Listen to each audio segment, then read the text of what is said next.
in my experience, like it's difficult for me to give a really solid answer, because when I come to other countries and things, I don't often get to see, like, it's not like I get to come to a LAN and play with these other gamers for a week or whatever and like really delve into it.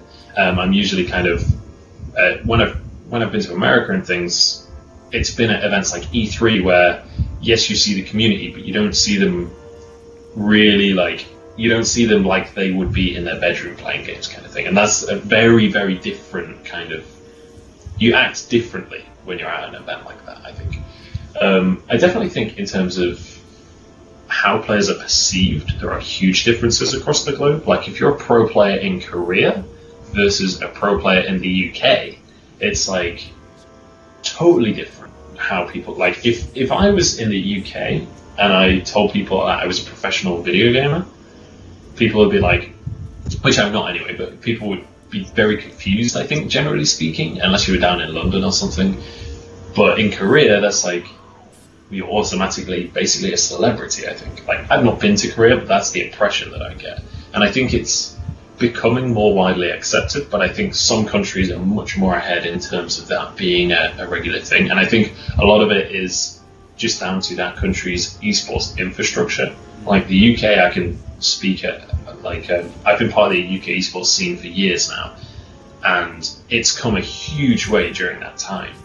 But it's still very much niche. It's still very much like a fairly small community in terms of the population of the country, right? It's, I'm trying to think how to word this, like, it's still got a lot of space to grow, and it's still got a long way to go before I would consider esports and professional gaming like a mainstream thing in the UK, like it is in Korea, and like it's starting to become a little bit in parts of America as well. I can't name a game because I work with so many companies. I feel like that's a bad move for me to make. But certainly in terms of industry, either or both mobile gaming and VR. Like, there is huge potential within both of those to really grow as esports. And when you look at mobile gaming, there are a lot of mobile games that are really starting to push towards that now. And I think over the course of the next 12 months, we'll really start to see kind of the League of Legends of mobile. I'm not talking like that game specifically, but I'm talking like, you know, League of Legends really elevated esports in a huge way across the course of the entire industry. And I think there will be a mobile game that emulates that kind of success and really pushes what is doable within mobile esports for the rest of the industry. And the same with VR as well. VR is still very much in its infancy, but there's already a lot of really cool stuff coming out in VR. And I fully expect, if not just in terms of like VR viewing experience for esports, but like actual VR games becoming esports as well. I have no idea about VR. I'm by no means an expert on VR, but I would love to be. Like, I find it super interesting, and I cannot wait to find out what is going to be happening with VR and esports, and like whether that is going to go anywhere. Because I think there's still a lot of question marks around VR, and like who knows what happens with it. Like, there's so much potential there. It's just how it's realized. So right now, my career has led me to ESL North America. I'm here temporarily to do the Vainglory 8, which is, for anyone who doesn't know Vainglory, it is a MOBA on mobile. It's the MOBA perfected for touch. So the Vainglory 8 is essentially the Pro League for Vainglory. I'm currently hosting the desk for that. I'm going to be doing this season and the next season as well. So that is a large part of my life right now, and will be for the next few months. And then beyond that, who knows? There's a lot of different games that I'm very interested in. There's a lot of different kind of parts of the industry I'm interested in as well. So there's a lot up in the air. There's a lot I can't actually say, but for right now, Vainglory is kind of my jam, if you will. And so at this point, I'd like to switch gears, because it wouldn't be an internet video without some stupidity and ridiculousness. I don't even know how to answer. I've never watched an ASMR video, so I don't really know what they entail, but I imagine it would be like scraping fingernails on mics and like looking at the microphone and stuff. I don't really know. I've never really dabbled in ASMR, so I'm not sure, but something like that, maybe?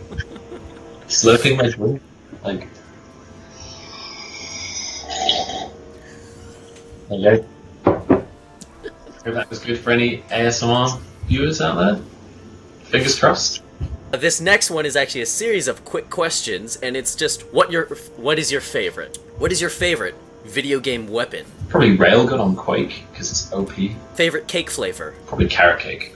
Favorite place to have a nice cup of tea? It's gotta be at home. When you get home after a long day, sit down on the sofa, have a cup of tea. That's gonna be it. Favorite kind of pen? Favorite kind of pen? Whatever goes. I don't really have a favorite. Just the closest one, I guess. Favorite place to be intruded upon in? What does that even mean? Like the kitchen? Favorite appetizer you order on a first date? Probably barbecue chicken wings, because even if it's a first date, I'm just gonna be me, man. I'm gonna dig in. They have to be cool with that. Favorite thing to do or shout when drunk? Favorite thing to do while drunk is probably karaoke, which probably also counts as shouting, so I'll give that as like a double answer.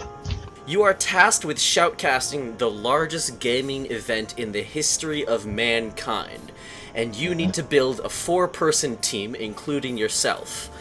And the team needs to consist of an antagonist from a science fiction series, a celebrity who knows nothing about video games, and a sea creature.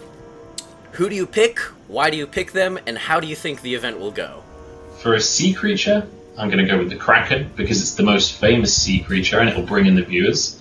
For a celebrity who doesn't know anything about video games, I'd probably go with, I don't know, Britney Spears, I guess. I think just someone pretty. It doesn't really matter who, because they're not going to know anything anyway, so it's got to be someone pretty to, again, bring in viewership. And then what was the third one? Sci-fi antagonist. Mm-hmm.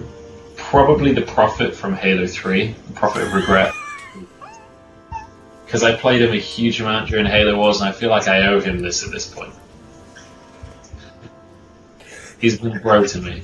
That'd be awkward, though, if it was a Halo 3 tournament you're casting. Yeah, I mean, he probably isn't a fan of the Spartans. Probably not. How do you think the event will go? Probably terribly.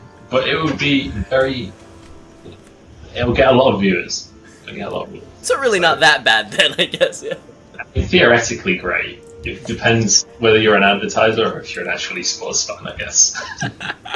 That is the end of our 3 quick questions, thus wrapping up this edition of Gent Chat with ESL Munchables. Yeah, your best bet is just follow me on Twitter at ESL_Munchables. Anything else I do, I'll probably tweet about, so that's basically your best bet of finding me, really. So then, yeah, thank you again so much to ESL Munchables for joining us. It's great to have you, man. Hope you're enjoying California. Thanks for having me on, man. It's been a pleasure. Yeah, this has been another episode of Gent Chat with GamerGent. Follow us on YouTube for more content like this, and follow us on other social media platforms. We'll see you next time. Level up!